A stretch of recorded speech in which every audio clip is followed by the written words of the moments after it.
Good morning. Here we are at our project in Lake Zurich. This is phase 3 of this project. We are starting on the first floor. We just finished out a basement remodel and access from the exterior to the basement.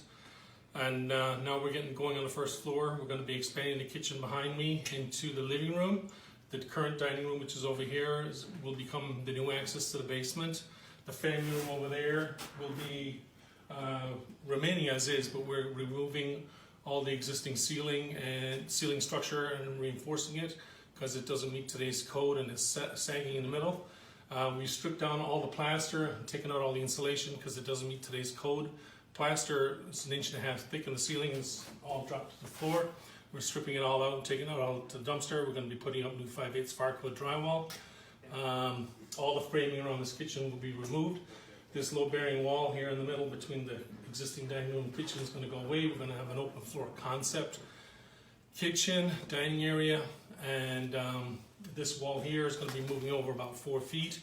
There's going to be some support beams up in the ceiling, so check back with us in a couple of weeks when we have the framing complete and see some progress photos. Thank you for watching our video, and thank you.